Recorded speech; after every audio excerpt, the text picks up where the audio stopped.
Hello, everyone. Welcome to Myth and Gears, and we are going to start off with episode 8 of Black Sails and Dark Skies. And before we begin, I'm going to shoot it over to the players to introduce themselves and do what they need to do. Do what we need to do. All right, then. Everyone, I'll see you later. No, I'm kidding. Hi, everybody. My name is Jeremy. I have a YouTube channel called the Erasmas Expeditions. I run a lot of live plays and things of that nature. I also am 1/3 of the Dues of Yore podcast with my buddies Jeff Doty and Chad Nick. Check us out on YouTube as well. Today, I'm going to be tentatively stepping back into the boots of Mr. Bronson Fisk, Captain Bronson Fisk now, of the Triton's Folly. It's been a hot minute since I've played Genesys, and I hadn't gotten my sea legs quite yet with the system as it was. So this is probably going to be bumpy, and I apologize for that in advance for all you people who are well versed in Genesys. You're just going to have to hang on. But yeah, I'm really excited. This game is a lot of fun. I love playing with these people. Some of these people are some of the dearest people in my online life. So this is a lot of fun, and I'm excited to get back to this game.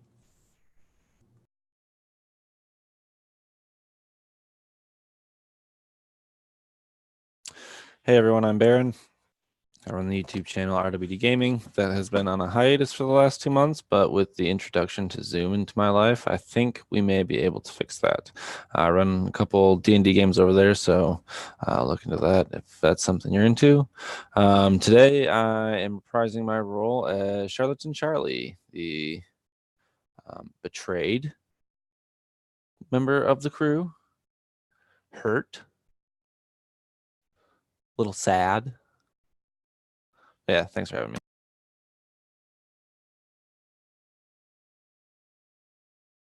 Everyone, I'm Megan from Dice on Ice, and I will be playing the role of Nicola King, rightful first mate of the... I'm just kidding. But I am very excited to get back into this game. It's a lot of fun, and the players in the DM are great, so I'm super excited to see what happens. Hey folks, I'm Dave with Mournblade Gaming, and today I will be reprising the role of Ephriam Archibald Ulysses Delagny, and he is a rough man that has history with one individual and secrets for another. We'll see. And he's sowing the seeds of discontent without even realizing it through the crew. So I'm looking forward to getting back into this, and yeah, a little bit of a hiatus, but let's do this thing. Triton's Folly flies again. Perfect. And with that, we will begin as I learn how to share again.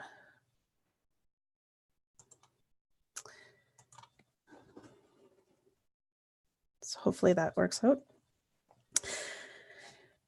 Previously on Black Sails and Dark Skies. As we spiral down through the sky, we see that we are above two ships, the Defiance and Triton's Folly, locked together with boarding ropes and cables. The deck of the Defiance is awash with activity as its remaining crew is rounded up and shackled, and its cargo hold is ransacked and brought aboard the Triton's Folly. Captain Gruben is shouting orders at his crew, and Mr. Fisk enters the Defiance's captain's quarters at the front of the ship. Greeting Mr. Fisk as he enters this well-kept space is a riot of food and treasure covering most of the surfaces. Quickly, he bags the booty, and as he turns to go, his eyes fall on a strangely shaped wrapped package lying unobtrusively on a pile of well-used books. After a slight hesitation, he grabs the package and heads back outside. Meanwhile, Nicola is below decks in the dark, grimy brig, ordering some shipmates to retrieve a bloodied and battered woman prisoner and take her back aboard the Triton's Folly for questioning when she awakes. Scanning the dimly lit cell, Nicola's eyes fall on another prisoner, but she quickly assesses that this one has already succumbed to his wounds. Without another glance, Nicola heads back up the stairs and into the fresh air. Scene change. It's hours before dawn. We hear nothing as we follow Charlatan Charlie around the foredeck of the Bite of Justice, an Empire man of warship. It is eerily quiet. None of its original crew is on board. The deck beneath his feet seemed to shudder, but Charlie doesn't notice as his attention has been caught by some black, oily substance on the side rails. He reaches out and touches it. Scene change.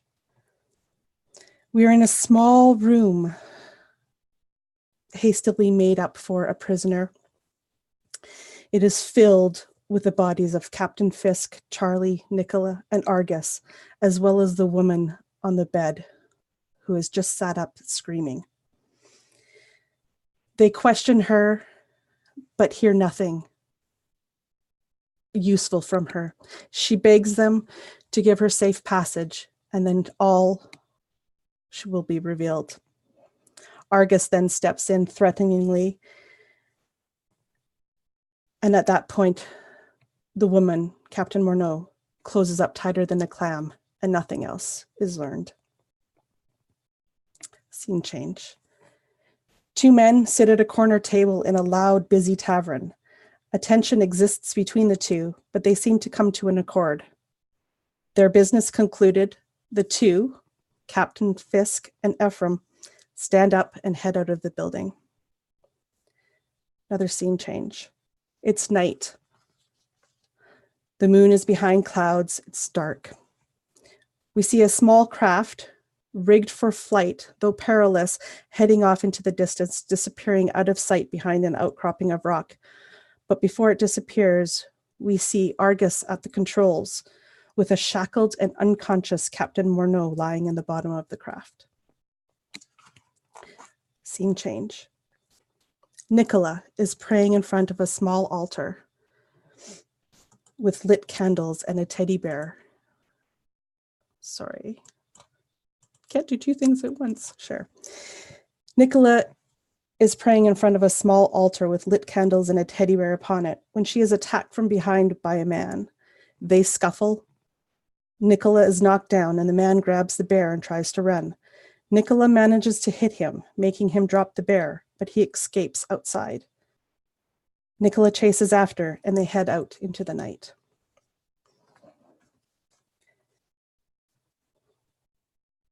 So in the hour before dawn, as the sky begins to lighten, we see before us a church. It's not grand like some, but it's still one of the most awe-inspiring buildings in the town of Saran.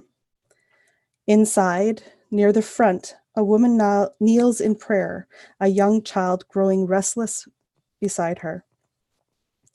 It is dim in here. Only the light of the sconces and the myriads of candles give any light in this large space. Before the child gets too rowdy, the woman stands and holds out a hand. Come, little one. The child looks up and beams at her mom, and they head towards the front doors. Suddenly, the child rips her hand from her mom and takes off to the darkened side of the room. Bending down, she picks something up off the floor and hugs it to her body. Running back to her mother, clutching the found treasure. Can I keep it, please, please?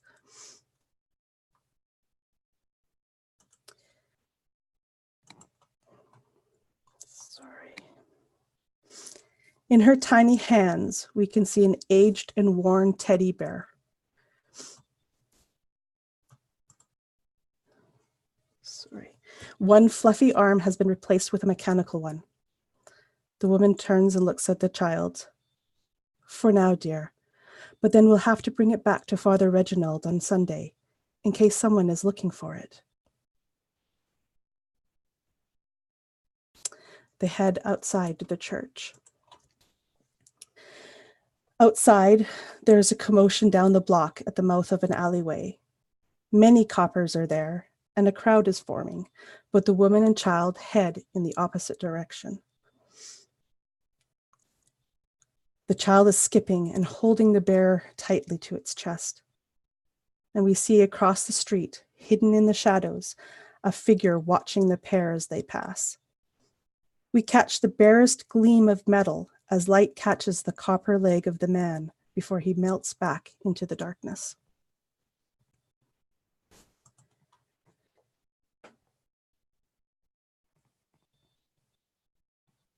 As the image focuses, we now find ourselves in the crew quarters below decks. Sleeping figures occupy the many hammocks strung up in rows along both walls. There's a narrow passageway down the center leading to the storage room in the aft. As we scan the room, our eyes fall on one hammock near the door to the storage room. Its occupant is tossing, causing the hammock to sway. The figure moans, sweat drenches their brow. With a last violent shake, the hammock overturns and spills the figure onto the wooden floor below.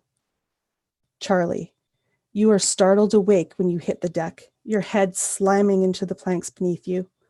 The pain chases away the nightmare you were just experiencing, the visions disappearing into the depths of your mind. They're gone. From your position on all fours, you can feel the airship bob and roll below, and you know a strong wind has started up outside, buffeting the airship and causing it to strain against its tethers. As you kneel there, you feel the deck shudder or undulate, like something moving just below the surface. As you head above deck, the planks under your feet on the stair seem spongy, the rails slightly warm to the touch.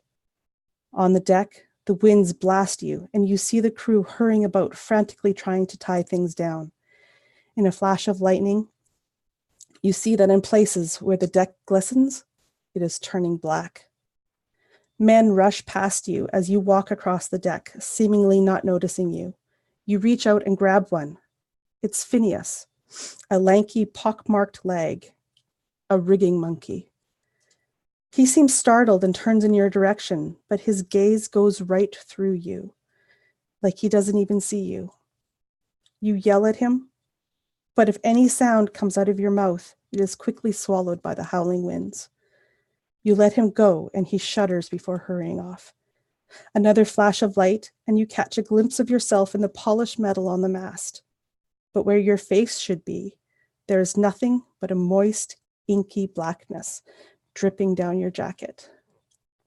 Suddenly, a fierce gust of wind rocks the ship, causing it to list suddenly, and you are thrown off balance, tumbling over the rail as you realize that in your haste, you forgot to tie yourself off. You try to grab hold of something, anything, but everything is slick and slippery to the touch. And as you fall, you see the underside of the airship and the dark mass that is spreading its oily tendrils seeping into the planks.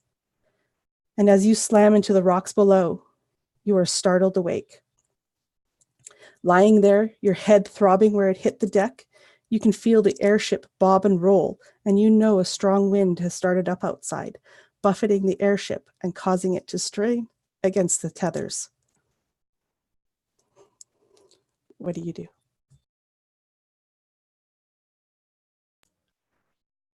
I don't want to go outside, but it's so hot in here. It's stuffy, and the wind will feel better. The dreams receding into my mind. I put my boots on and I go up on deck.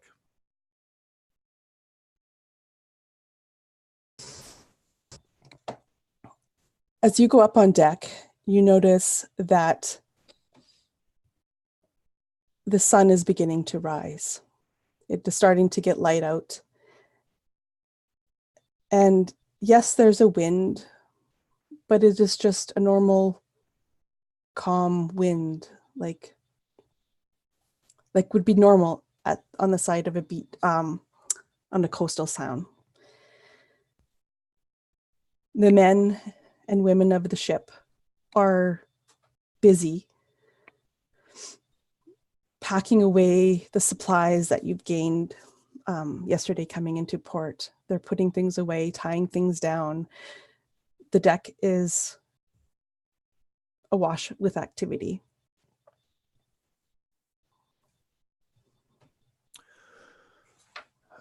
Do I see Phineas anywhere?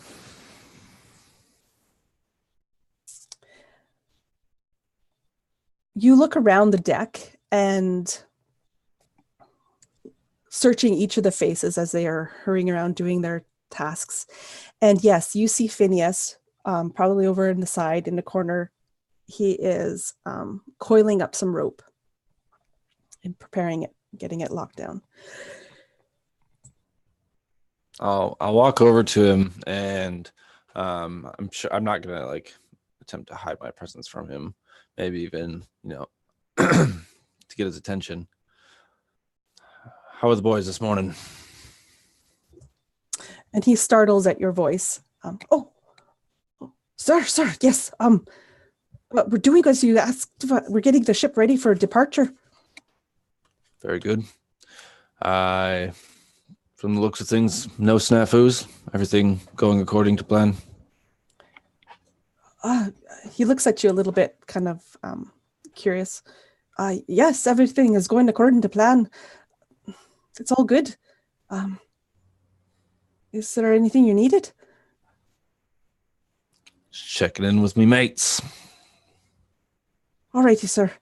And he starts to turn back to gathering and coiling up this rope that he's in the process of working on. And I'll leave him kind of having the last bits of deja vu leave my mind with the his acknowledgement of me in conversation. I will begin just making sure everything's tied down correctly. Just casual banter with anybody that would be in my rapport. Making sure that everyone's satisfied with their port visit, that the supplies look good. Just all the tasks that I've mediated to people.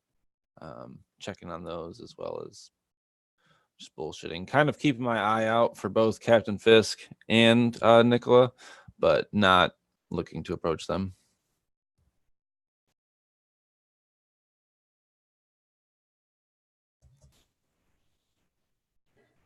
Nicola, what are you doing this morning?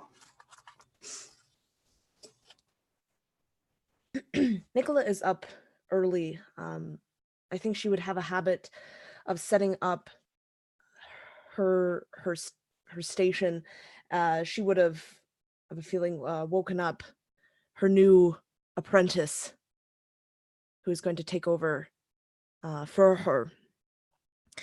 And she is going to start making breakfast for the crew, showing him what to make, there's a bit of a trick to make the food last. And even though they're at port, even though they should have a lot of food, she's going to start teaching him this. And after she does that, she would... I imagine there's some sort of bell or something that she would use in order to alert those that breakfast is ready and that they can come and get it whenever their work and their jobs enable them to.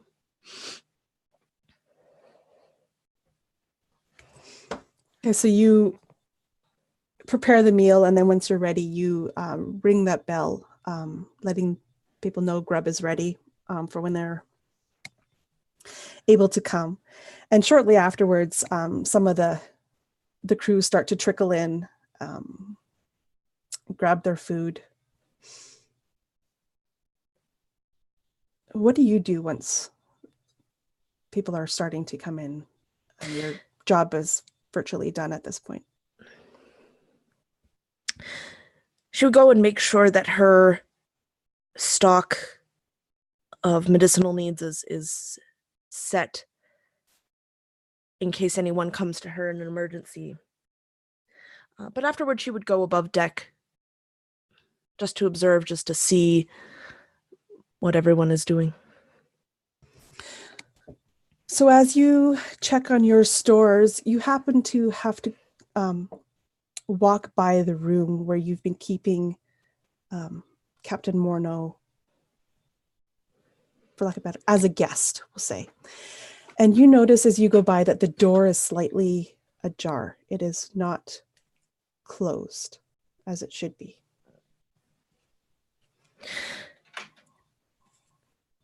Odd. She would cock an eyebrow and walk over to the door and knock on it gently. Yeah, and as you go to knock, even just the pressure from you knocking causes the door to swing open, and you see inside kind of the signs of a struggle, but otherwise it is empty. There is no person in this room anymore. So immediately, I think she would be walking in saying, if you're awake, would you like something to eat? And she would alert, I forget what the assistant's name was. I might have it. Gull. No, I don't think it was Gull. Because I think that Gull's a smart kid. I thought that she went to Argus and he had was it Nathan? I have written down Jephthah or Gull. I have Gull became your... Because that's who Charlie recommended. Yeah. Charlie recommended Gull, and I think Argus recommended Jephthah. Jephthah, yeah, that's who she would have. Okay. Yeah. Thank you. So she would yell out for Jephthah to go and get the captain. And to tell but not to tell anyone else. And she would begin to look around the room.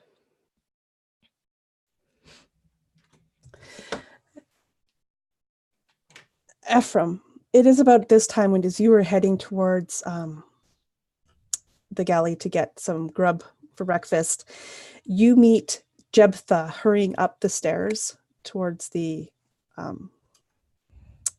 top deck.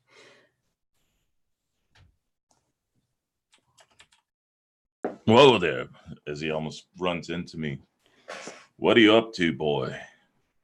Seems you're onto a task, and, well, I might be able to help. Sorry, sir. No, you can't. Miss Nicola has me going on something. If you excuse me, please. And he tries to push around you. Oh, well, I'd be happy to help. She obviously needs you. Just give me the message, and I'll take it for you. I can't do that. I've been told not to. Excuse me, sir. Really, I must go. Well, nice meeting you then, I guess. And he kind of nods and he continues down the way, and I guess he's passing this room on the walk. Yes, you would. As he walks up to the door at a kind of a measured gait, he sees the door open and out of curiosity leans his head in and you all right, lass? Looks like there was a bit of a ruckus in here. It seems as though something has happened. Something under my care has happened. And she's just frazzled, just kind of looking around, moving things. Oh, well. What can I do to help? Just watch where you step and please don't touch anything. As he's already picking up something off the floor, like he looks over at her like, okay. Well, if anything, he reaches out his hand. He says, I had hoped to meet the crew under better circumstances, but had I met Nicola yet? I think this is might be one of the first times like you've met her on the ship. Okay. Yeah. So he holds out a meaty maw and he says, I am Ephriam, Archibald, Ulysses Delagny. Nice to meet you, lass. Right? Nice to meet you. Excuse my, sorry, I'm Nicola King.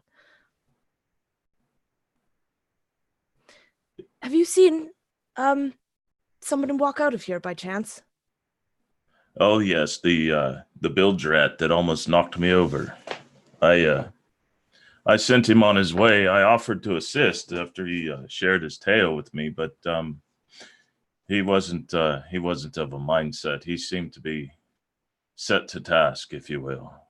Can I get you some grog? I mean, something to calm your nerves? Maybe a shoulder massage or I don't know, a lime? You're asking the ship surgeon if she wants anything to calm her down. That's... Oh, you're the ship's surgeon. Okay. Oh, for now. But I am first mate. In fact, I was training that bilge rat, actually, to be the next. And you see Delagny actually kind of stand up straight and kind of straighten his coat like he's in the presence of the first mate. He can make a good impression. He says, well, he's seems that you've done quite well with that lad. He's again set to task and on his way. But yeah, I mean, that grog might just settle your nerves. I mean, it always does mine. She hasn't been looking at you in your direction this entire time, but she just looks at you just for an extra beat. Her brows kind of furrow. Perhaps later. Very well, then. And Ephriam, I'm just going to butt in for a second here. Mm-hmm. Ephriam, when she looks up at you this time, you are struck with a sense of familiarity. You recognize something in her face, and that makes you think again about the name she gave you, and it immediately jogs a memory that you have. Well, dear. He said your name quite fast. Under the circumstances, I'm not surprised you are quite beside yourself under the circumstances. You said Nicola was your name? Yes. Nicola. Well, Nicola. I had occasion to spend some time, a retreat, if you will. It was an unfortunate circumstance. Well, I won't bother you with the details of it all. It was they said I did something, I didn't do it.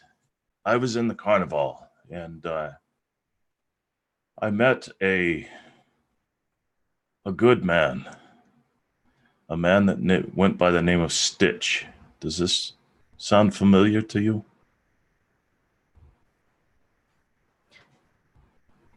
Stitch. Well, maybe I'm looking at the wrong person, but he gave me a message to pass on to his dear loving daughter. I might have the wrong person. He did describe you in quite great detail, though. We had quite a lot of time, as you might imagine, in such a wonderful place, relaxing into the sort. I feel you are mistaken, sir. My father... He's been in prison for many, many years. I very much doubt that you have met him. Well, that's what I was implying, lass. That's where I met this man. He helped me escape. He was just not in the position to come with me. He was too old to keep up. Anyway, it was rather secret and loving, and I mean, the way he described you was quite striking as the resemblance, but you don't remember a man that he's stooped now, but he seemed to be one of quite bearing, 6 foot, broad shoulders, probably a strapping man in his day. Was it black hair that he had? I'm not sure, to be honest. Well, it was rather cryptic. It won't kill anyone. Do you know anything about a blood moon? Blood moon? He wanted me to say that the blood moon was swallowed by the Great Bear. It took me a long time to remember that, but again, it was rather cryptic. It didn't mean much, but it was the least I could do for this man that helped me. Well, thank you, I suppose. Of course. I mean, I am here to serve, especially the first mate and the captain. You know, we help each other, right? Right. What did you say your name was again? Ephriam, Archibald, Ulysses. Fuck it. Just call me Delagny. Excuse my brusqueness. Right. Delagny, that's much better.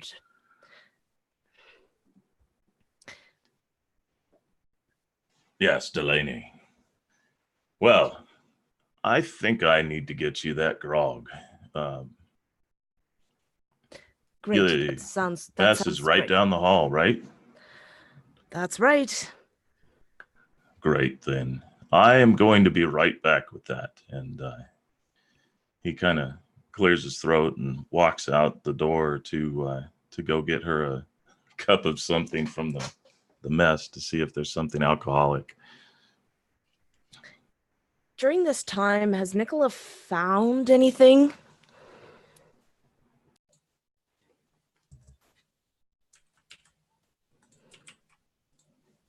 I think you might have seen actually a bit of blood on the bed.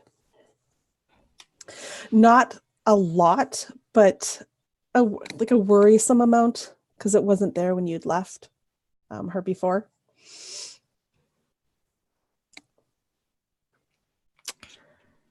Right. So she's going to keep looking until Captain Fisk comes. Okay, and with that, we will switch our focus to Jephthah as he goes on deck, and he goes to the captain's quarters in the front of the ship, and he knocks on the door. Yes, come in. And he cracks open the door to that. Captain, Miss Nicola sent me to, she needs you down below. There's, our guest is missing. I think Fisk is kind of sitting at the desk, that he doesn't still feel quite like this is actually his yet. He hasn't grown into the comfort of being in the position that he's in. But he's sitting at this desk, and he has this carved skull in his hand. This very dark, it almost looks like it's stained wood, with all of these carvings all over its surface. And he's holding it in his hand. And he's been fairly cagey about like showing this around People come into his quarters or whatever, and he usually kind of puts it in the desk and kind of closes it.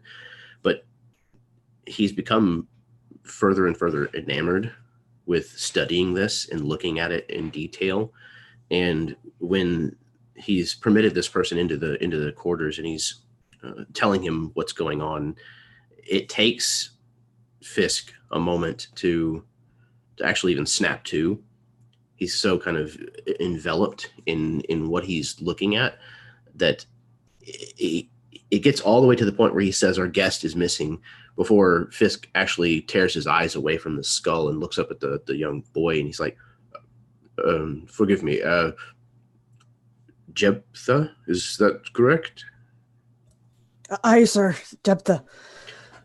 You said who? Nicola needed me? Aye, Miss Nicola. Down below. And what is the what's the issue, young man? Our guest, we have no guests on board. Sir, that woman, she's gone. The captain. He has a little puzzled because to him, you're the captain. Miss Nicola's patient. Yes. He kind of gets to his feet and takes 3 steps towards the door before he realizes he still has the skull in his hand. And he kind of turns around and goes back to the desk and sets it on the desk's surface. Takes another 2 steps away from the desk and then realizes he's not comfortable with that. And he comes back, picks the skull up and puts it back inside the desk and closes it before leaving and actually following Jephthah. Yeah, and it is during that second hesitation when you step back to get the skull again to put it into the desk that you're kind of half turned away in a direction that you normally aren't facing when you're dealing with the desk and the skull at the same time. And as you put it into the desk to secure it, your gaze falls upon a polished plate that you have hanging on one of the walls. And for a second, you see your image as well as you can, and the image of the skull in your hand. And something clicks, but you're not sure what. And then the skull is in the desk and you close the drawer. As he's leaving the room following Jephthah, he stops in front of this shined plate, this polished metallic surface to the point of it being able to reflect. He stops and looks again with just like a small amount of concern and curiosity before he finally does join the rigging rat.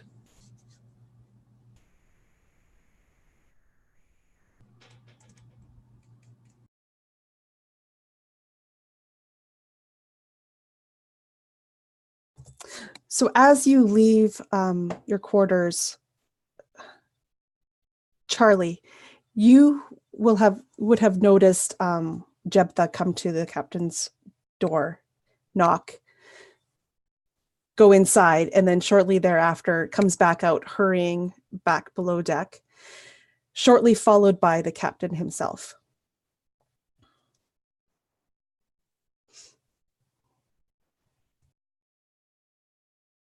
Seeing the two of them, I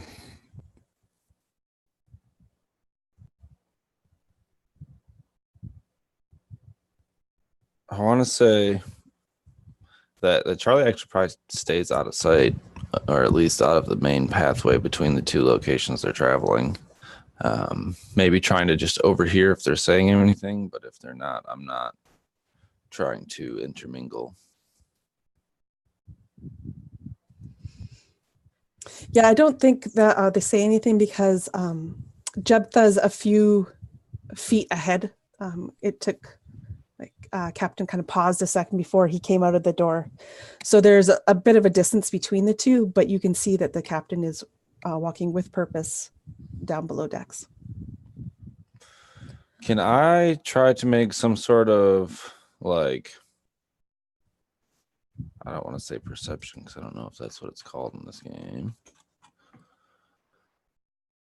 I'm looking around the deck of the ship to see if anything's amiss, i.e. a ship that was rigged to fly. I guess there is a perception skill. It is a perception skill. So roll me perception. The difficulty will be not hard, sorry, average. So that's 2 purple.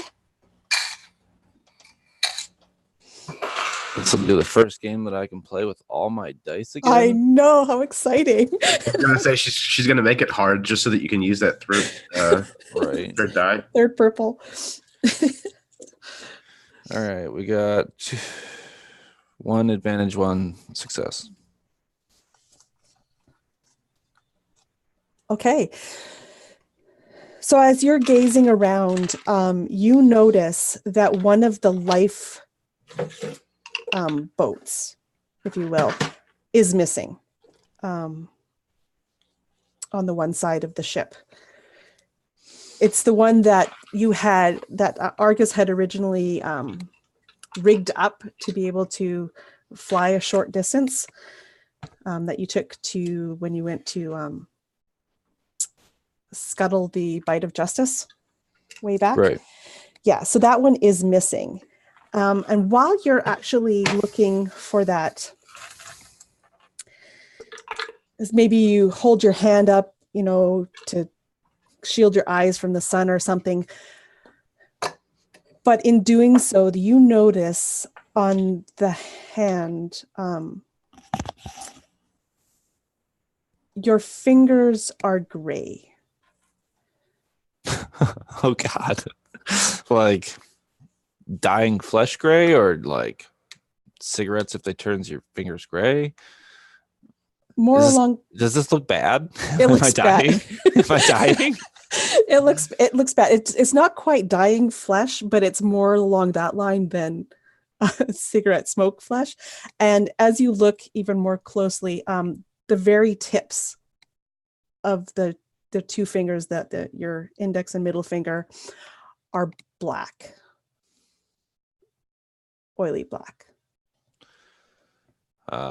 Seeing this and like recognize it, I'm gonna quickly put my hand in my pocket, and I'm now going to follow the captain down below deck. All right, so Captain Fisk, you go below deck and you come across the room where you've kept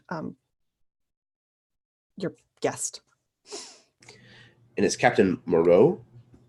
Is that correct? Morneau. Morneau. Yeah. Thank you. So Fisk has come across this door and it's open, and he kind of tentatively puts his hand out on the door and pushes it open. Kind of look in the room.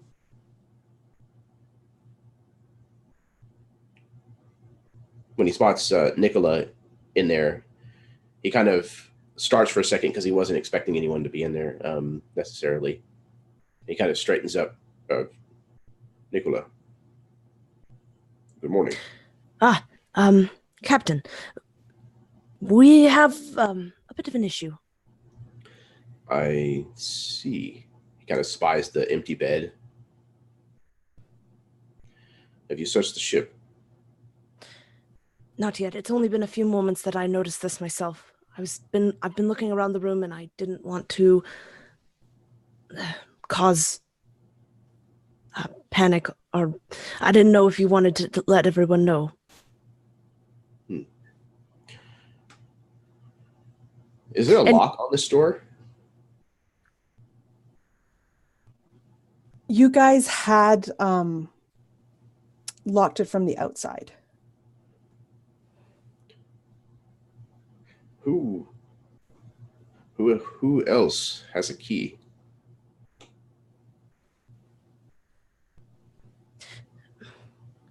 Well, Would it be reasonable to have keys for, I guess, people who specialize in things? Or how many sets of keys would there be? There's probably, the captain's probably got keys to anything that would lock, like any of the master doors on the ship, as well as, I believe in this case, Argus would have at the time, as well as you would have keys to the various rooms that you would be privy to. Like any of the officers would have the keys for the rooms that they were privy to. So it would be Argus, Nicola, and Captain Fisk who would have the key? Myself? You, of course, and Argus, I believe, are the only ones who have. Fisk kind of stops, like mid stepping further into the room to kind of check everything. He kind of stops mid stride, and just his gaze just kind of drifts off into nothingness as his eyes kind of flicker back and forth, and he's processing. Have you seen Argus this morning?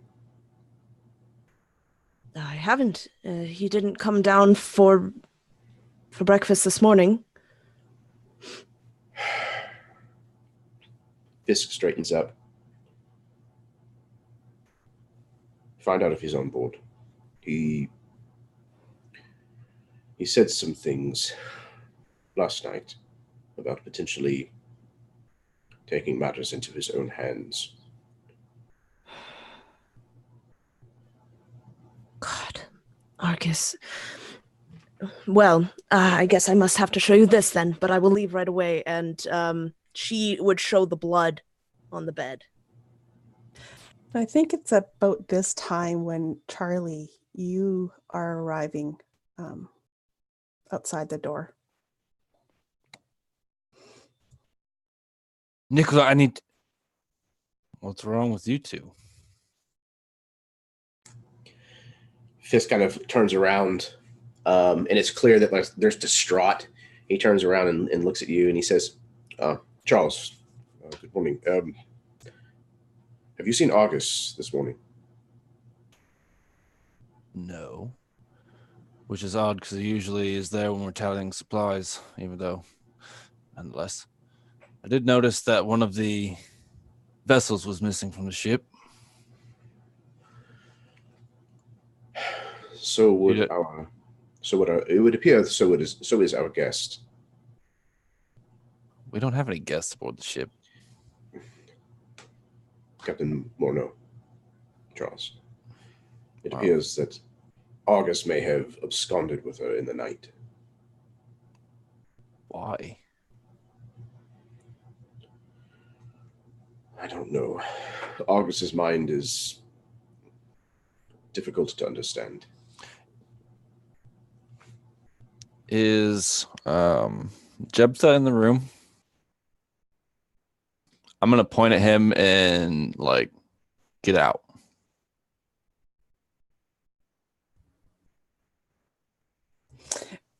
He would look from you to Nicola and to the captain. I think Nicola would look at him and nod.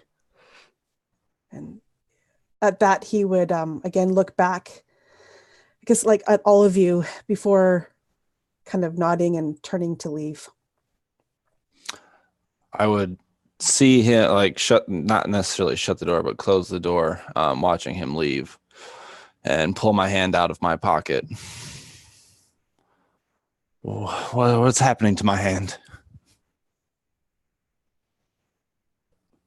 Immediately, Nicola goes forward, but she is careful not to touch the hand. She is just going to begin looking at it and holding his forearm where the clothes is to turn it. What is this? What is happening? Nicola, you have never seen anything like this before. I'm not sure. I haven't. When did you get this? You You're didn't not have it sure? yesterday. What kind of surgeon are you? I need you to fix this. Listen, I've never seen anything like this. Nothing. Cut it off. Just don't be hasty. Cut it off right now. I'll do it. It's probably about this time you hear the door kind of squeak open, and Delagny's standing there with a cup of mead in his hand, and he says, You see me like holding my hand like this in the middle of the room. "Wow, What the hell did you do to your hand?" Ephriam, Fisk. come in. Good morning. That's Captain Fisk, Ephriam. Right, you're right, sir. He kind of moves past us and Apologies. shovels him into the room and shuts the door. I almost got knocked over by that young mate out there, and he walks over and hands the cup to Nicola. He says, "Wow, look at that. Did you stick your hand in a cannon as it was going off? That's brutal, mate. But you still have all your digits. Can I cut it off?" Cut it off.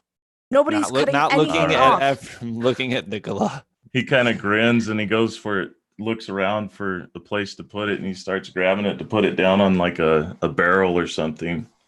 Nicola's going to grab Charlie's hand and she's going to yank it back. Nobody is cutting anything off. Unless it's me. Hey. Just calm down, everyone. Let me just look at it for a moment. Wow. And then he looks up into Charlie's eyes and he says, "Wow, you look like you need a caulk, mate. Like a nap. You need a sleep." What are you even doing here? No one asked you. Shut up.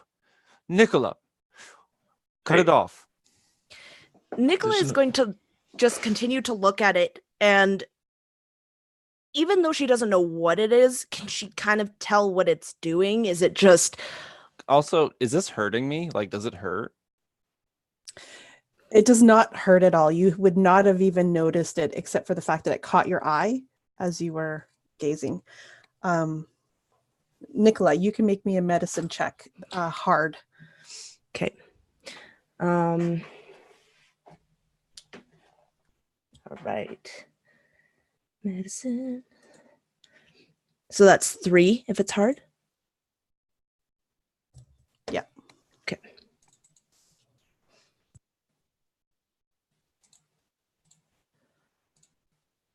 I got 2 success and 1 advantage. Okay.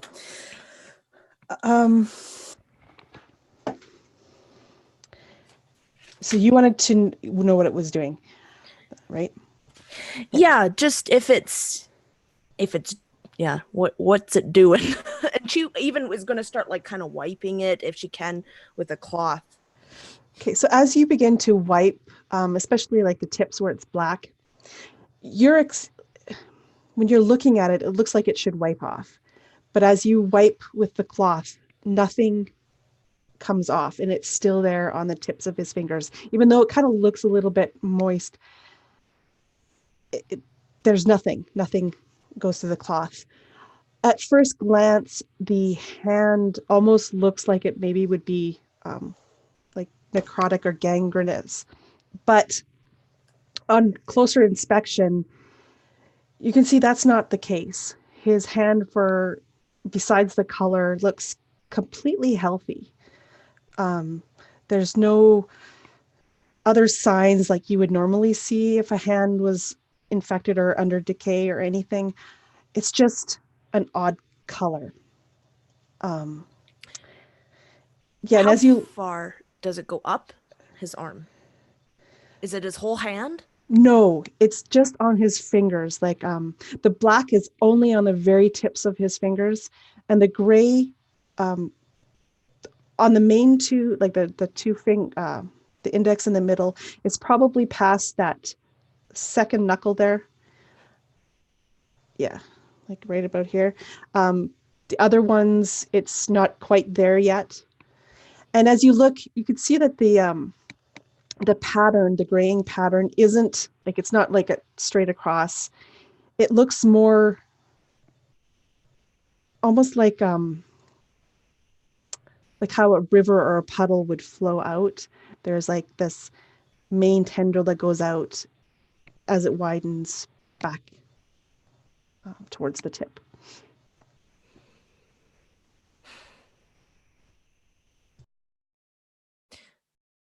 Your hand, it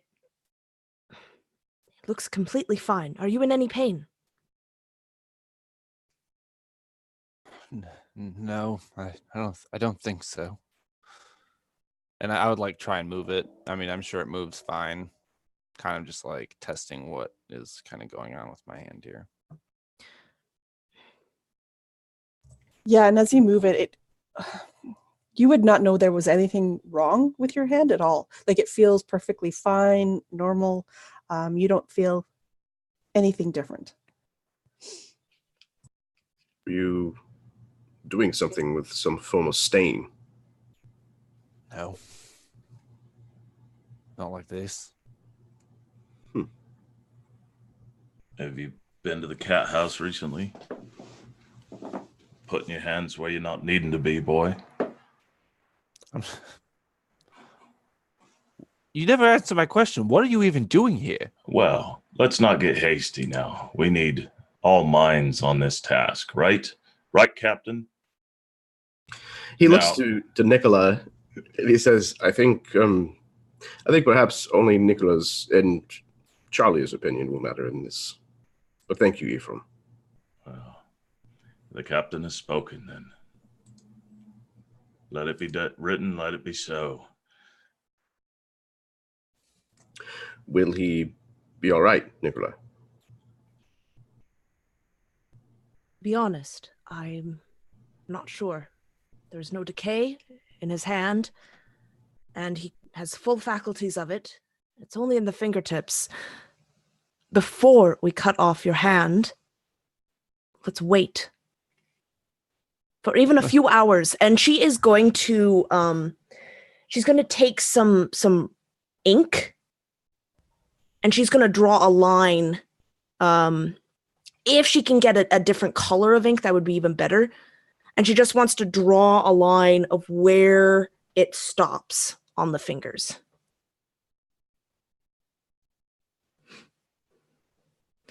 Yeah, I think in your medical supplies, you probably have, I think it's like iodine, so some sort of version of that where it will stain the hand red.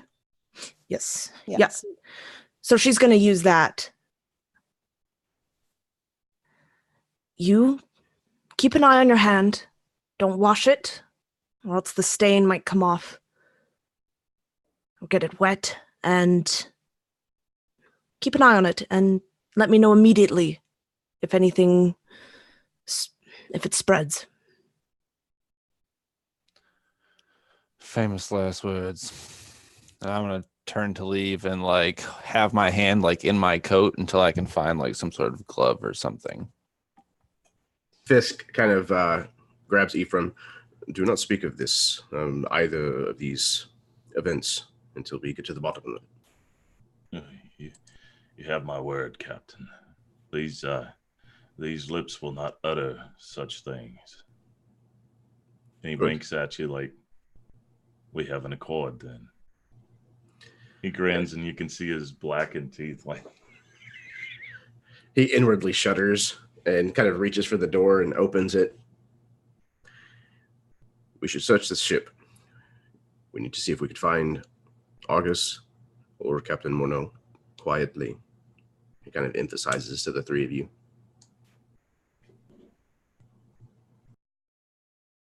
Argus, was that cunt that we were talking about when we first met? He just kind of clears his throat. Oh, is it too? Sometimes I come across a little harsh. My apologies. Yes. See if you can find the captain. The two of you, he looks at Nicola and Charles. See if we can find August. Right away, Captain. Without a word, I turn and slip out. Yeah, Nicola would leave as well. And I think that's a good spot to stop and take a bio break. We'll take a very short one because we're kind of pressed for time. So see you back in about 5.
All right, I think we're all back. Ready to go. So you spend the next hour or so, maybe even two, combing the ship, looking for Argus or Captain Morneau or any signs of them. And you find no signs. They're nowhere on board. As Charlie pointed out, the one life craft is gone. The one that Argus had initially rigged up to fly. And it seems also one of his crew has gone with him.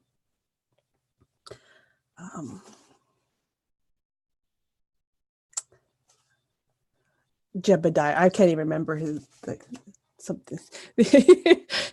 One of the nameless crew of his that Argus always has around him is nowhere to be found. Nicola, in the distraction that Charlie presented you, you forgot to mention to the others the one thing that you found in the room as you were searching for it. But by the bed, when you were examining the blood that you found on it, as you moved the sheets from the wall, you noticed something scratched into one of the wood planks on the side. Looks like scratched by fingernail or something. The words, "They're coming." And underneath it and to the right a little ways,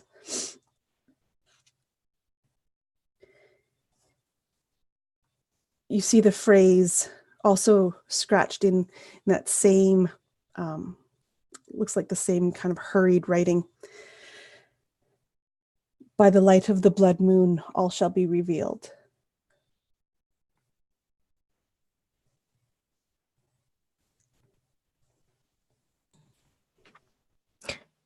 Uh-oh. Once Nicola feels confident that Argus is not on the ship, she wants to go into the navigation room. She wants to look at the star charts that they probably have there that hopefully have the lunar cycles.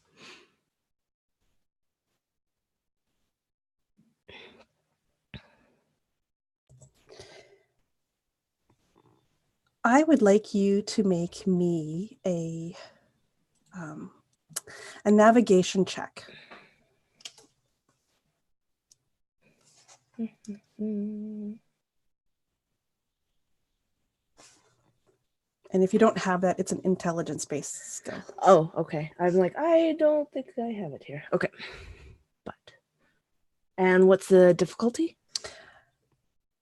You're trying to read charts. I'm going to say it's difficulty average. So just 2. Yeah. All right. That is 1 success and 2 advantage. Okay. You can describe what you want to do with the advantage, but the success allows you to, you find the chart that you're looking for, the one that lists all the lunar cycles and when you'd expect to see them, etc. So,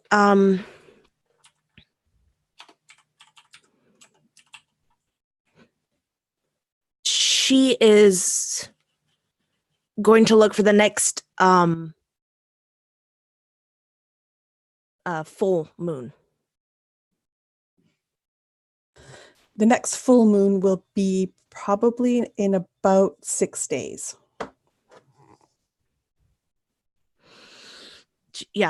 She's also kind of hoping that it mentions anything about a blood moon, though I don't think it does, but she maybe just assumes. But maybe that's the advantage.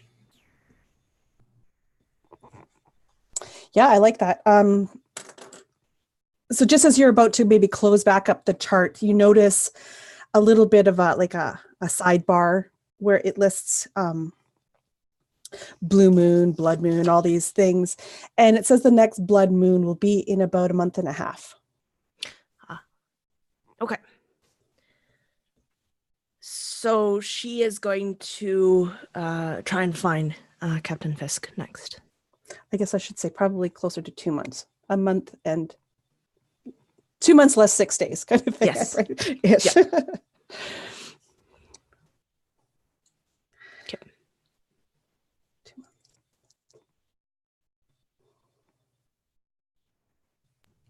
You said you're looking for Captain Fisk? Yeah, okay. Okay, so I imagine you find Fisk maybe in Argus's quarters, and he's kind of going through Argus's belongings, trying to find some kind of clue as to where they might have gone, what exactly his plan might be, if he left any of that kind of stuff behind. So that's probably where Nicola will find him. Okay, so Captain Fisk, I would like you to make me... we'll make it a perception. Difficulty 2. Difficulty 2. Okay, so I have 2 cunning, but I have nothing in perception, so that should be 2 green, 2 blue. I mean, 2 green, 2 purple. Yeah. Awesome. Okay, let's see. Those and those. Cancel out that.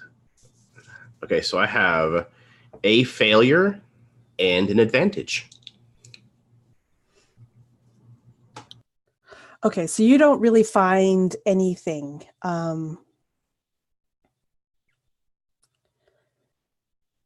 When you're looking on the desk, like there's nothing there.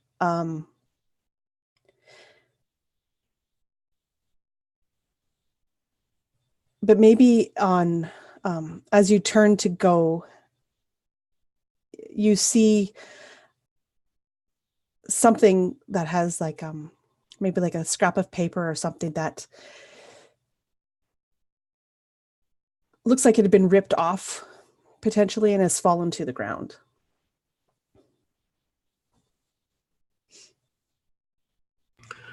Okay, so he kind of kneels down and picks up this scrap of paper and turns it over in his hand, looks at it. So it seems that there might have been a message at one point, but something somewhere has ripped it or somewhat destroyed it. So there's only a couple of words left on it.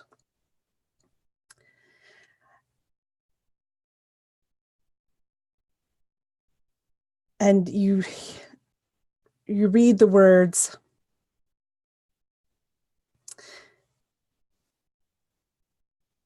Havrin, Weeks, Gus. The last word was Gus? Yeah. G-U-S? Yeah. Okay.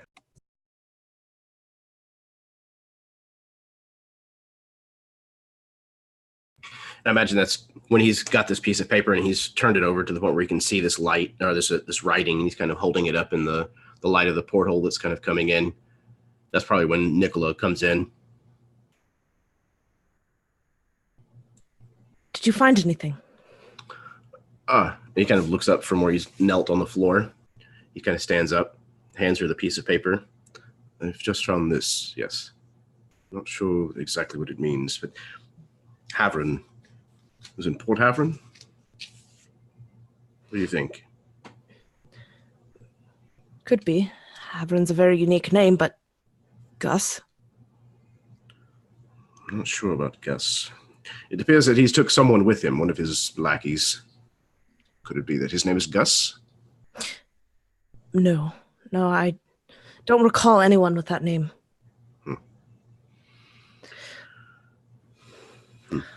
I've also found something odd. You're not going to like it. There's not much about this that I do like, Nicola. What is it?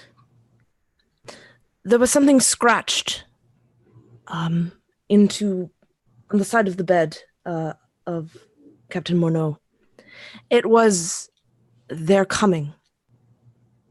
And then there was mention of a blood moon.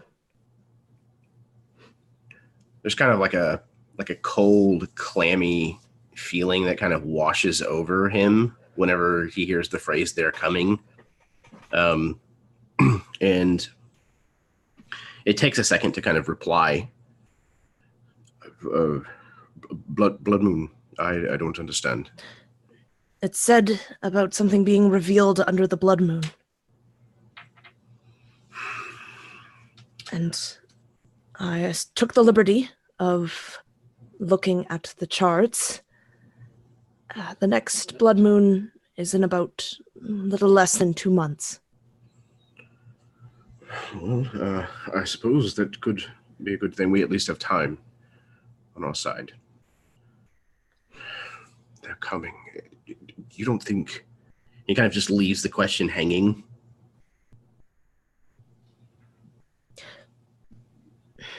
I don't know.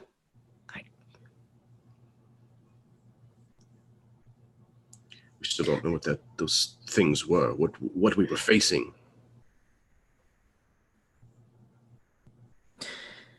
We should find out. We have to look.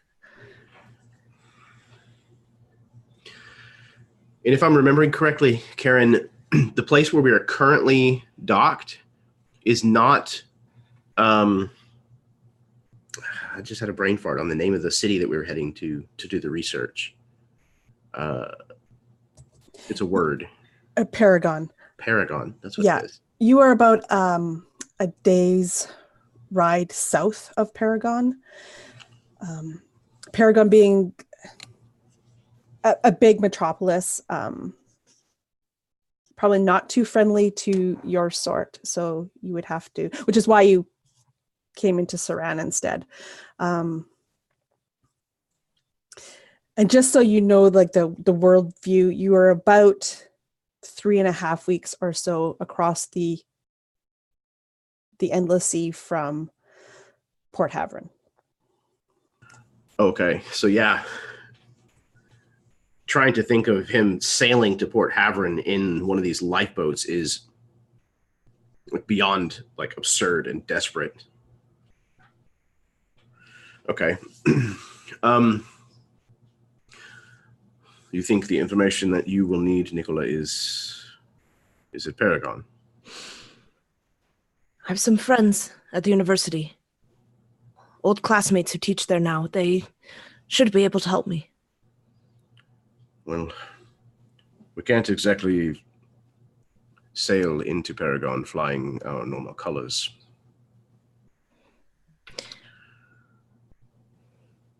I wonder if Charles can figure out some form of alias for the ship, for ourselves. We could go in more discreetly. Keep most of the men on board, I think. Do you think they'll stay on board? No. No, I don't think so. But maybe just confine them to the dock areas. That is pretty risky, bringing the whole crew. Do you know if there would be some sort of like... Because we're on like a pirate-friendly port right now, right? You kind of, you already have disguised your ship slightly to come into here. So you are right now disguised as some sort of merchant vessel. And no, you're not in a pirate friendly. Okay. I have names when I can give names. But I think that is maybe a risk we should take. Very well. let's look at the treasury, see what we have. Maybe we can give them in a slight bonus. They won't go far to spend it. It might keep them in order, at least to a degree that is acceptable for the docks of Paragon. I agree. Very well. Then we should make to weigh anchor and sail for Paragon, I suppose. I'll go talk to Charlie. I will make the rest of the preparations so that we can leave Port Saverin immediately. And yeah, Nicola would turn to go.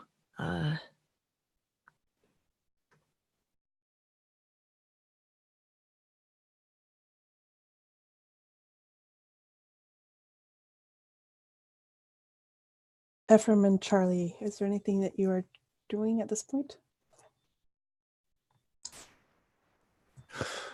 Oh, I'm sorry, Ephriam. I didn't mean to yell at you earlier. I was stressed. Well, after all that business with the first mate and all, I get it. There's like a noticeable cringe when you call her the first mate. But under the circumstances, I think you might be a little higher on the rung, if you will. I can help with that. If you need me, of course. By the way, thanks for helping bring on some of my old mates. It was only a handful, but... We needed a crew. You seemed a wise choice. Aye. Good lad. How's your hand? I'm like flexing it within a glove. To be honest, I don't really want to look. Think we should? Yeah, let's take a look. He kind of grins. Charlie will pull the glove off. Wow. Don't say that. Don't make noises like that. Actually, you can't look at it. You deny me the pleasure? Yeah, I see how it's going to be then. What is it with your face, too? I mean...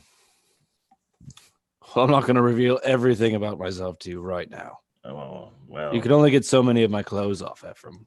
You're going to have to buy me a drink first. I'll just wait till you're sleeping. Whatever floats your boat. So we're off to Paragon, and well, that was, I believe, our intention. Well, I guess I should go check the guns then and make sure they're in order. I've been wanting to pull them out and grease the wheels, if you will, clean out the barrels. But I don't know if Captain Fisk is going to allow us the time at any point. We may have to do it one at a time. You look like you've seen a lot of action, and I can appreciate that. Oh, chasing the shares, that's what we need to be doing. But do you think we'll be seeing any extra gimmies during this time so that we can hold over? Well, if I know Fisk, he'll want to keep everybody satisfied. Yeah, satisfying Fisk. So he might feel the need to give the boys some recompense, keep them tided over, especially if we're going to Paragon. Which that'll do. That'll be fun. It's been a while since I've snuck back into that piece of shit. Yeah, it's a thing. Maybe we could try soaking your hand in some of those limes. Think that'd work? Well, I use it on the barrels, but only briefly because otherwise it eats up in the irons. But it cleans shit. I don't know what it is. Something about the limes. I never took to it, as you can tell. He kind of grins and shows you his teeth. Let's try it. Hi, let's go down to the mess and see what we can pull up. Get a cup of grog, too, on the sly. Yeah, on the sly. Aye. And he claps you on the back.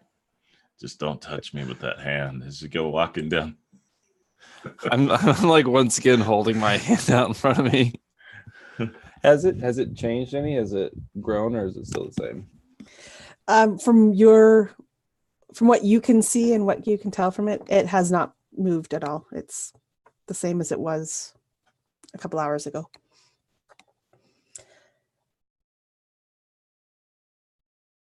So the plan is to set sail. When it is probably maybe mid-afternoon at this point, after everything you've done so far, when would you head out? I mean, there's not really like anything to concern with the tides because we're an airship, right? So, and we normally sail through the night and everything anyways. What do we know of the skies, the waters, like between here and Paragon? Is it easy sailing? Is it treacherous? It's fairly easy sailing. You know that pulling into dock at Paragon in the night is probably a little bit suspicious. Most merchant ships would wait till morning, at least, to come in. But the coastline around it can be, maybe like jagged, as there's some rocky outcroppings that you'd have to be aware of. But if you went out into over the water any amount, it would be fairly easy sailing, or flying in this case. And you said it's a day away? Yeah, a day ride. So by flying, you could probably be there in maybe 6-7 hours. I see. Okay. In that case, we'll wait until dark, till just before dark, to shove off. So that way we'll basically sail through the night and be able to hopefully kind of arrive in the morning. If that sounds okay with everybody else. Gives me time to forge up some paperwork. Excellent. Something fairly bland. Nothing exciting, I think. And I actually already have yours. You are now Captain Rickhart. Ah, wonderful. Yes, Captain Rickard of the Midas Sails. Midas Sails. Wonderful. Yes, I think this will do perfectly. Thank you, Charles. You seen Nicola? She was making some last-minute preparations. I think she was looking for you, actually. Very well. I'll find her. And here's Delagny's. Ah, thank you.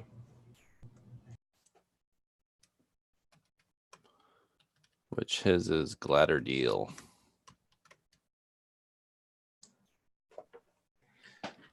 Gladder Deal? Well, I actually just wanted to hear you say that. I guess I am for a Gladder Deal. Extra shares, Captain, extra shares. Well, yeah. Mm-hmm.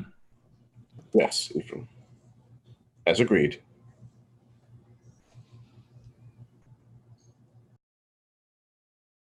So I'm going to find Nicola, wherever she is. Hi, you found me. Yeah. She would actually be looking for you in your usual spots, not expecting you to be in the kitchen where she normally is. It's like you're in my room and I'm in your room. Yeah, basically. So probably finding you somewhere in the hallway. I would hand you your forged paperwork. You are Doc Fisher. Yeah, I wouldn't go flashing that around. It's hard to forge a medical license with someone else's name, so everything else will be in order for you. Great. Thank you. How's your hand doing?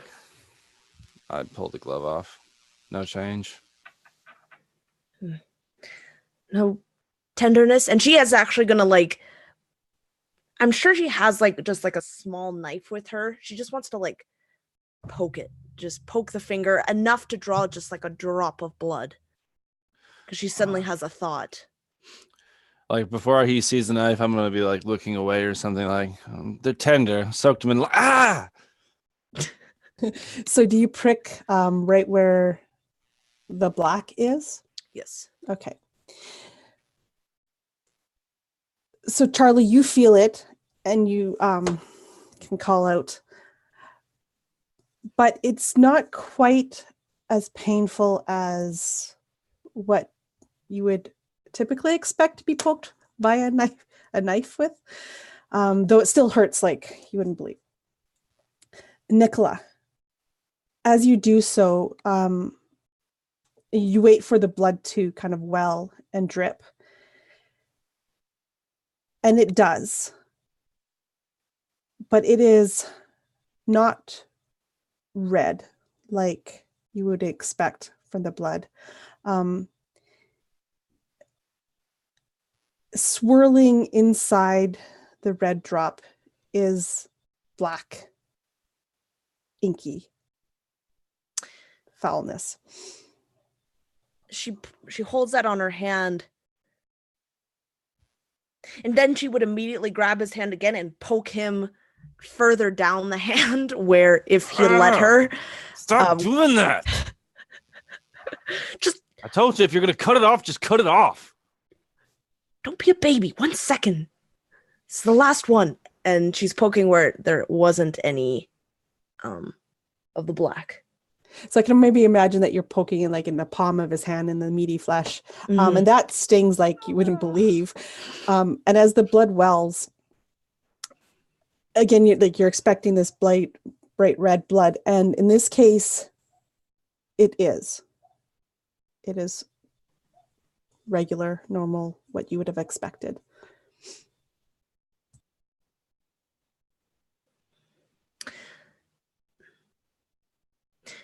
You will immediately let me know if this at all grows, this blackness.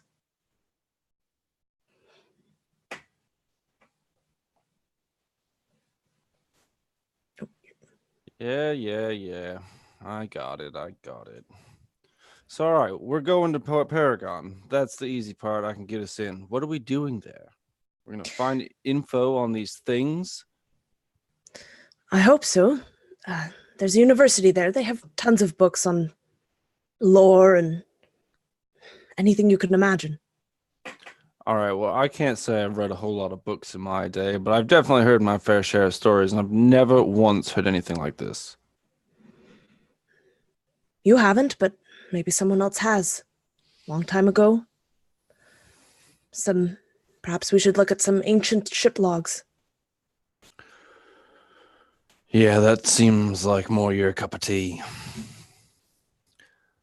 Secondly, do you think we can find something about my hand? I'll keep my eye out for it, too. Maybe it'll even be on the same page. Wouldn't that be handy?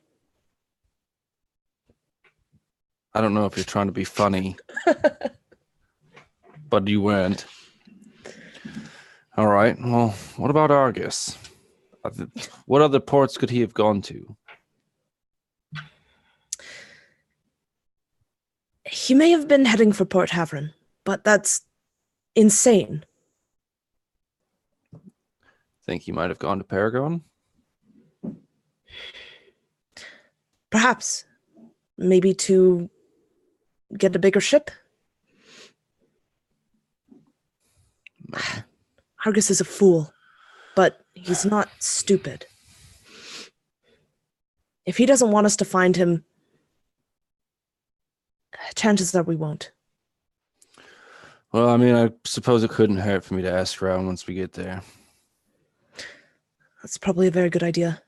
You have some friends in Paragon, don't you? Yeah. Friends. They're reliable, at least. I'm sure they are. if that's everything. Aye, aye, first mate. And I'll turn around and walk away.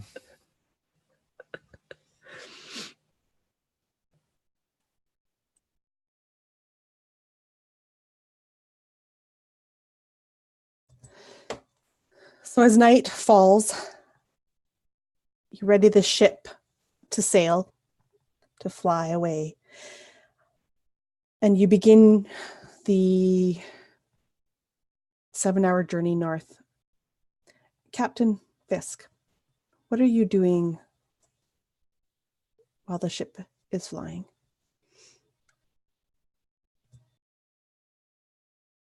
Captain Fisk is back to a spot that he's grown more and more frequent in his visiting, the desk in the captain's quarters. And once more, he's sitting there just staring at this skull. There's probably even a task that he's neglecting at the moment. There's something else that he's supposed to be doing, studying charts or the manifest that they just left with from Port Saran, but instead he's once again kind of enraptured with the skull, just staring at the detail on it, trying to figure out what this could be. He's just inexplicably he's drawn into this thing.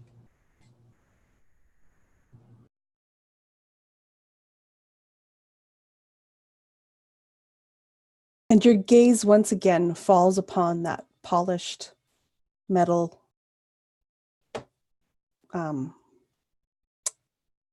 for lack of a better word, mirror that you have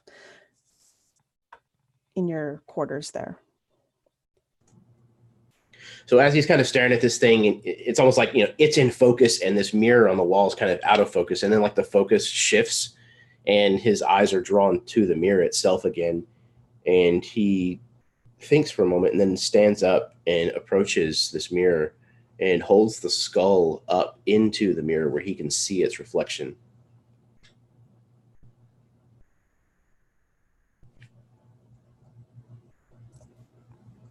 As you hold it there and maybe rotate it slightly, those carvings that you had noticed on it before, that you knew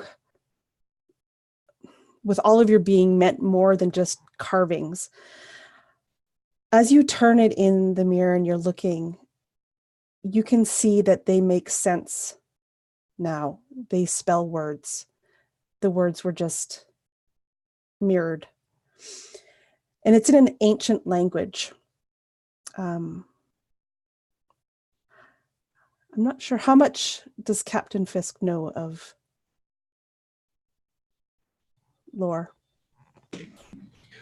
Lore is tied to intellect because I have no ranks in it, and my intellect is a 1.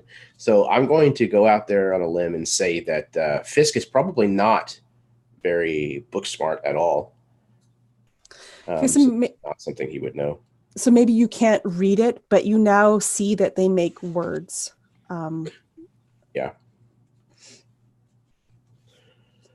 So he kind of perks up as he realizes this, and there's no reason to transcribe them. So he's not even gonna put the skull down. In kind of a feverish rush, he is going to go to find Nicola, because she's the smartest person that he knows of on the ship, certainly the most studious.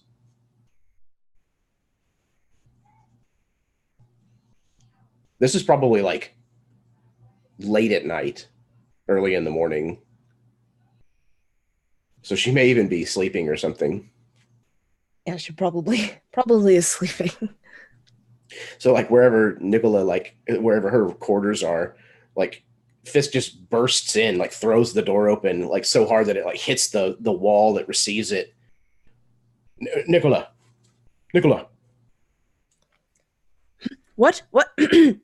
Captain? What? Yes, come with me. Hurry. Come quick. He's like all but like grabbing her and pulling her out of the bed. Hold on. Let me just grab my robe. And she's going to just pull away from him for an instant and grab her robe that she has to put over her. He realizes that she's not entirely decent. And he's like, oh, yes. And he kind of like shields his face and like turns away towards the door. Forgive me. Right. What do you want? It's late. Yes, is it late? Early? It's probably early by now. I need you to come with me. All right. And like, this is probably the most energetic and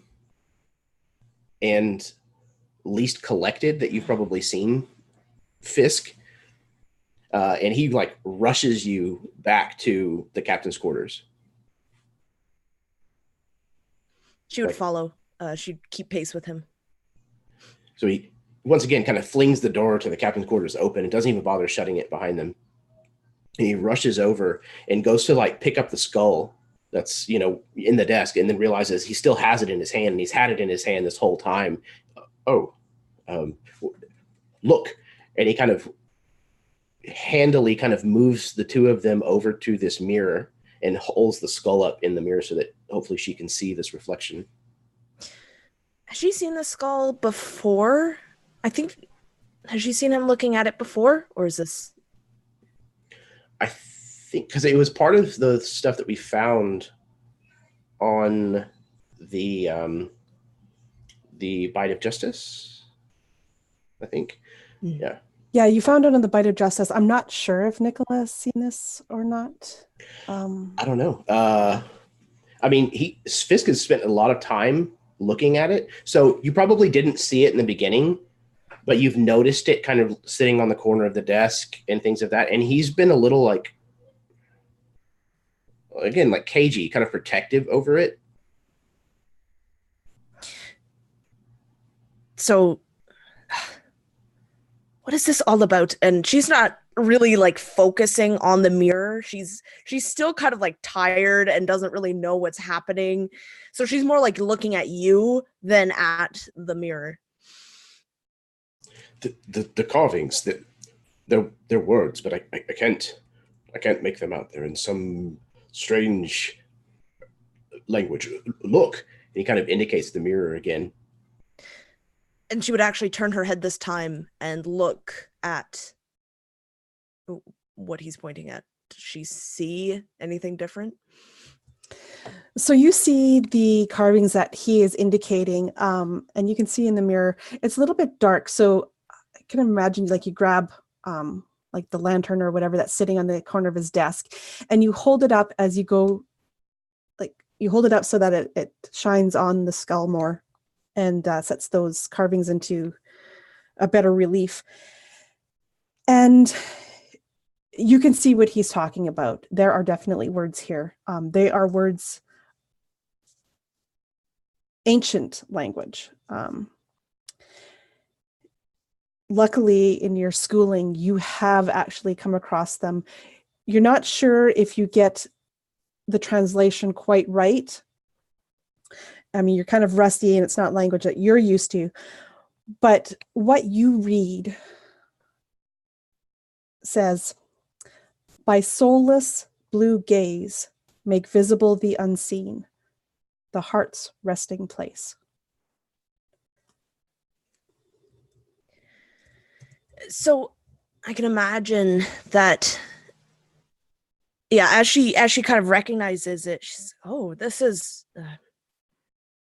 very ancient. I do think I have seen this. Let me just, and she's going to say out the words as she's translating them.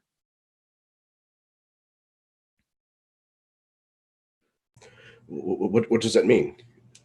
Blue gaze.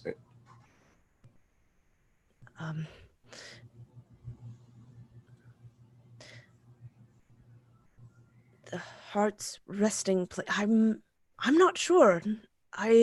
And she's gonna look at the skull again. Is there anything blue about it? Nope, nothing. I'm going to share the picture of the skull again.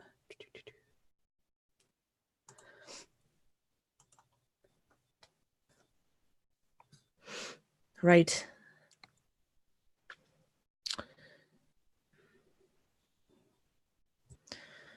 Another mystery, I suppose, to add to the pile. It would appear so. He's almost like disconnected at the moment. He's lost in thought. Thank you. Will that be all? Yes, I think so. Captain? Get some sleep, please. We have a lot to do. Yes, of course. Yes. Thank you, Nicola. All right. She uneasily turns to walk out, kind of just looking at him, and then her gaze shifting to the skull again. But she doesn't say anything more as she returns to her room.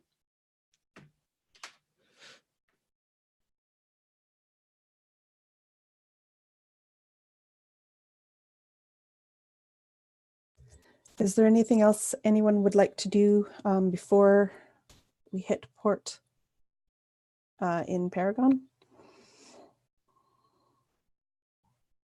I think Charlie has made a point to make various rounds among the crew to just maintain the order of what needs to be done. Making sure everything's tied down, sails are in place, engines are running smoothly. He's kind of been trying to fulfill what Argus would be doing.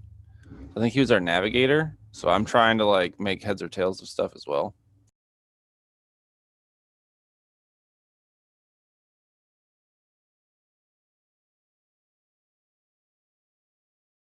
And I think with the charts that he's left behind and the crew, the couple of guys that are left, you've managed to, it's a fairly easy journey between Serana and Paragon. So with all of that, you've been able to make the journey with no problem, as far as you know. Is there anything else anyone would like to do? Yeah, I was going to say that I imagine Delagny is probably assessing the cannons and checking them with his gunnery skill to as many as he can do in that time. I don't know how long you would assess a cannon check would take, but let's see. I've got. How about you make me a gunnery check? But in this case, instead of agility, because you're not firing it, make it an intellect based. Okay.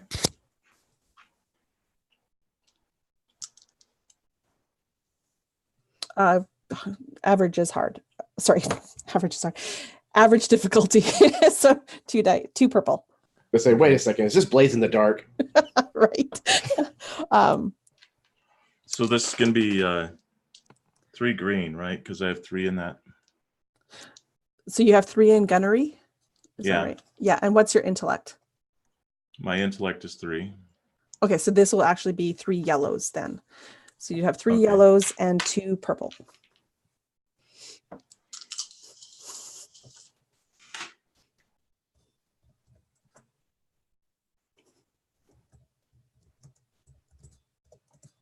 Okay, the Starburst Wensler is supposed to be, bear with me. So I got 2 Starbursts. I think those are advantage, right? And then the triangle is... the ones that look like suns are successes, and the one that looks like the Star Trek symbol is advantage. Okay, so I have 3 successes, 1 advantage, and it looks like the target symbol on the 8s. Is that a fail? That is a threat, and the X's are fails. Okay, so I got a threat, but that washes out my advantage, right? So then I have 3 successes and I still get 1 more roll here. Okay, so I got 3 successes and an advantage. Okay, so I would say with that, you could probably look at your ship is equipped with, oh, that's a lot of guns.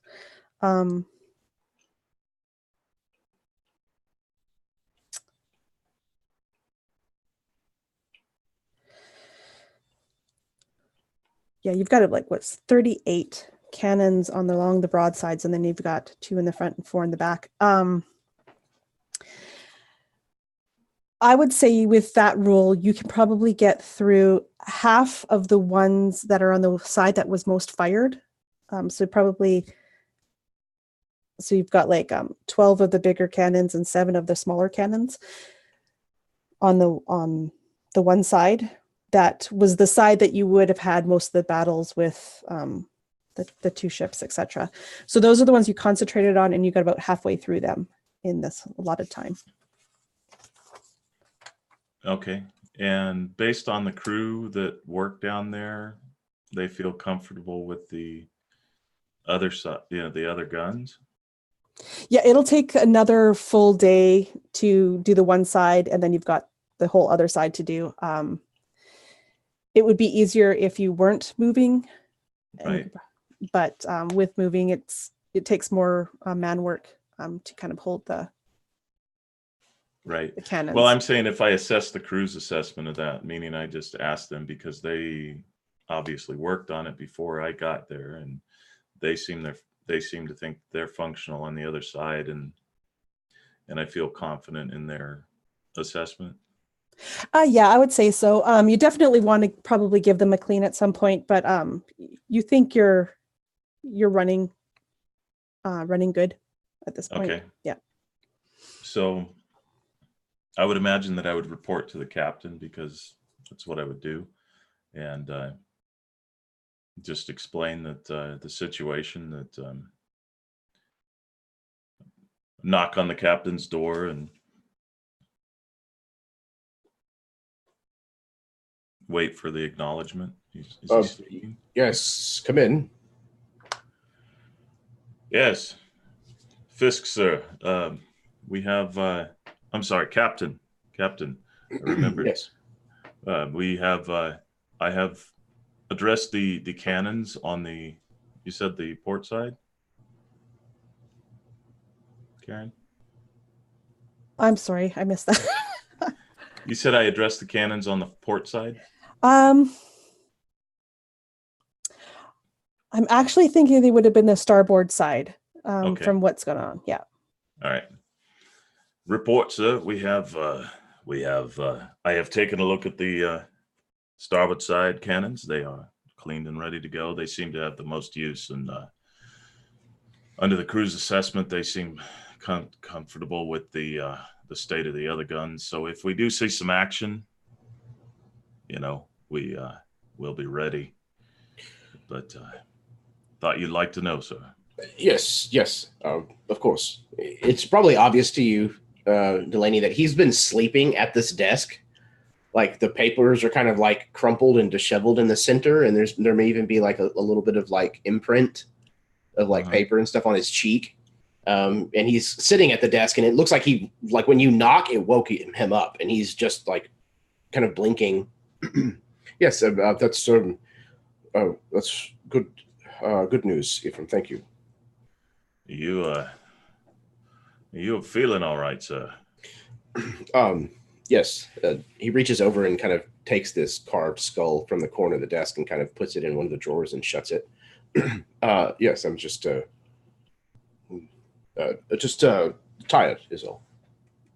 Good. We wouldn't want any scuttlebutt running around of the captain not being ship shape and all. So I got your back, sir. You're looking good. Can I get you anything? A cup of coffee, some grog? If there's coffee, yes, I would love a cup. No, right away, sir. And he gives you this nonchalant salute, and turns and walks out of the room to seek out one of the younger crewmen to go get coffee for the captain. Bring it back to me, and then I'll take it. Right. So.